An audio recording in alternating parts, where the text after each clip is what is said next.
Few things elicit eye rolls like the word ki in the English-speaking martial arts world, and quite frankly, this is a deserved reputation.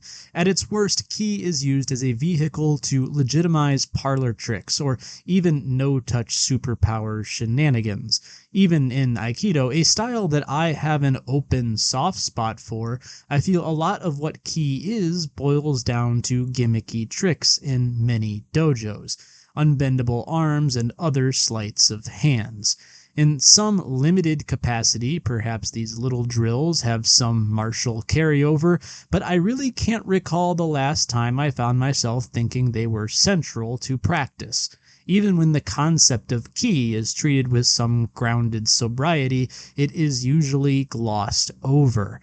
The result is that ki as a term and concept remains a confusing, nebulous thing in larger discourse, often recruited by scam artists and rarely given a fair, in-depth shake by more normal people. This video aims to do just that, give it a fair shake, and at least give you a working understanding of what ki actually is, and, of course, what it certainly is not. I'm going to break this video down essentially into three parts. First, an absolute speed run of linguistics and philosophical history. The word abridged doesn't even begin to describe the shortcuts I'm going to take in this first section. But a true deep dive into the full background of ki would rapidly become a video about folk religions and esoterica as opposed to being centered on martial arts practice. In the second part of the video, I'm going to talk about the literal translation of ki, something many of you have probably heard before, and why this literal translation tends to be inadequate. Finally, I'll explain how I have come to understand ki as a concept and then allow you to draw your own conclusions. I'll be forthright with you now. This video won't result in a definitive universal answer for reasons I'll get into in the second part of the video, but hang out because I think I'm going to give you a better framework in common, no-nonsense language than most martial arts would give you. So first, a light speed dash through the history of language and philosophy. One of the main issues is that ki is very difficult to pin down, and this is because it's old. Very, very old. Like 1600 BC old, and it only went through different interpretations and iterations throughout its long history, and many exportations to foreign lands. Indeed, ki is simply the Japanese word for the Chinese chi. I'm not even going to make an effort to trace all the various meanings here. Like I said, that would derail this video into a very deep quagmire of mostly tangential esoteric lore. What I will say here is that the character for ki and its older form is broken roughly into two parts. The radical for rice and air. This is often interpreted as steam coming off cooked rice, although I've seen it also explained as heat causing rice to grow, to sprout. This is definitely a more niche interpretation, however. The Wikipedia page on chi pretty much directly links it with vital energy and calls it pseudoscience. I find this a bit unfair. It's closer to a proto-science than a pseudo-science. We have to keep in mind that chi became a Taoist term, and for a philosophy that originated 500 years before Christ, Taoism actually does a pretty good job at explaining the natural world. I don't want to gush too hard here, but it's a philosophical framework that not only has practical applications about seasonal changes and crop cycles and the like, but the metaphysics is surprisingly accommodating of things like atoms and our modern understanding of energy transfer. Were these ideas crude and imprecise? Certainly they were. They might have even been sort of on accident, but again, for a tradition that predates modern science by something like 2,000 years and some change, Taoism is remarkably on point. I don't think writing it off as only hokey pseudoscience, even if that is what it has often become in modern times, does it justice. It was a very innovative idea, and chi was innovative along with it. But what is the literal translation of ki?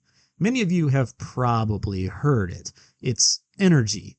For many of us who are a bit more logically minded, this might be where our investigation concludes. Ki is energy, case closed. Nothing supernatural to see here. For a very long time, this was also my position, but eventually I came around to the point of view that this is really only useful as a starting point. Sure, sometimes ki is just energy, but that actually tells us very little. Just using the word energy is actually only about as informative as just using ki by itself. What kind of energy? Mechanical, potential, kinetic, some other fourth thing? From where does it originate? For this, we need to back up a little because I've actually told you a lie by omission. Ki does indeed directly translate into energy, but actually it directly translates into, well, a lot of things. Spirit, mind, mood, atmosphere, breath, heat, steam, and vapor. On top of the word energy itself, these could all be legitimate translations. Compounding this further, I know of many martial artists who are deeply unaware of just how rare it is to encounter the word ki in the Japanese language, at least ki by itself. Ki is almost always modified by other words or characters because it is so imprecise otherwise. Dinki means electricity. Huinki can mean atmosphere, aura, or presence. Ki ni naru is an expression used to express that someone is on one's mind. Although this can be a kind of anxiety, it often implies a romantic interest. Tenki is the word for weather. Genki is the word for health or liveliness. And the final piece of this is that Japanese is a very high context language. Unlike in English, where we are expected to be very articulate and clear, Japanese is a language that is intentionally leaving things blank, and the listener is expected to use context to fill in those blank spaces and figure out deeper meanings.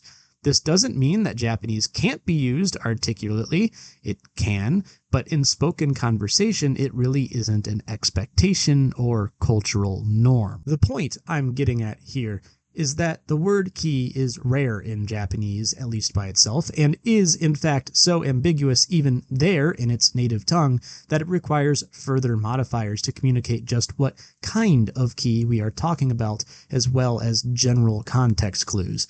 This has made its adoption into the English language very, very clumsy. It is a word completely out of its home environment, and this makes it especially difficult to parse. So, with all these problems in mind, how can we really know what ki means? Just labeling it energy clearly isn't enough most of the time. For this, I have good news and bad news. The good news is that most of the time ki does have a kind of hard definition. The bad news is that this changes from system to system, and most teachers are either unwilling or incapable of explaining which hard definition they actually use, either because they don't know or they just haven't been made aware of it themselves. In many ways, this is a fossil of a pre-internet era where secret techniques and code words made a lot more sense. Unfortunately, this deliberate obfuscation, among other things, such as human error, makes tracing the meaning of ki almost impossible in some systems. It has simply degraded into a term teachers can use to critique students when they know the student is doing something wrong, but they can't articulate what they're doing wrong properly. Or perhaps they just want to seem like they have access to secret information that you don't. It's a clever marketing trick, but one that's been kind of played out in modern times, in my opinion. Other styles do maintain a standardized definition, but keep to old traditions of initiation and require you to progress to a certain level before you can be allowed to learn the proper understanding. For others yet, they weaponize the word's ambiguity to prey on people naive enough to believe that ki is some kind of supernatural ability. This leaves us with a fairly unappealing answer. What is ki? Well, it depends, and it always has depended. That's not new. It depends on time, place, style, and maybe even down to individual teachers. This makes broad discussions of ki as a concept kind of silly, in my opinion. Two practitioners can be talking about wildly different things, all while some third guy is LARPing as a Jedi and muddying the waters even further. But I don't want to leave you with just this. Instead, I'm going to tell you how I've come to interpret ki, and then I'll leave it up to you to just take it or leave it. To me, ki refers to a category of quote-unquote subtle skills. Maybe that sounds like more sorcery nonsense to you, but I promise most of what I'm talking about here are things that the average martial artist would acknowledge. Take, for example, what we colloquially refer to as fight IQ. It's that ambiguous skill experienced martial artists have to seemingly just know what you're going to do before you do it, which in turn allows them to perform feats that seem almost cinematic and unrealistic in nature. Or what about a honed timing? This is another ability that everyone would acknowledge legitimately exists, yet it's remarkably hard to just consciously drill and learn it without just craploads of mat time. There are some of these skills I'd argue you can focus on and deliberately train. Things like tendon and ligament strength, the so-called farmer's strength, often exhibited by long-time blue-collar workers, is one example. And there are yet other skills which I'm a bit more on the fence about, like old-school strongman Maxics muscle control, the ability to relax antagonistic muscles in order to exert more power. This seems to be a partially lost school of muscle building, but it was at least considered legitimate at one time. And there are other fringe skills like being able to speed up or slow down one's heartbeat with a mere thought. Perhaps some of these skills do require more scientific examination, to be sure, but all would fit within what I consider to be subtle skills. They aren't overt, but they are clearly there, and many of them are difficult to just consciously study and learn. As for which of these skills your style is referring to, well, I can't really answer that for you, but this ought to be a start. My view probably isn't the quote-unquote traditional view, nor is it the orthodox position, certainly not in more pseudo-scientific mystic circles where I'm sure I would be decried as a heretic, but I generally have found East Asia is a lot less mystical than the West often portrays it as. More times than not, the people there, now and in the past, were referring to very down-to-earth practical things, but in using a language that is vague for one reason or another, either for purposeful obfuscation or because at one point in time it was assumed everyone just knew the topic being discussed without any need for further elaboration.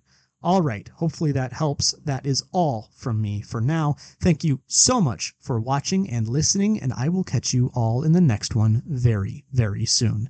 Peace.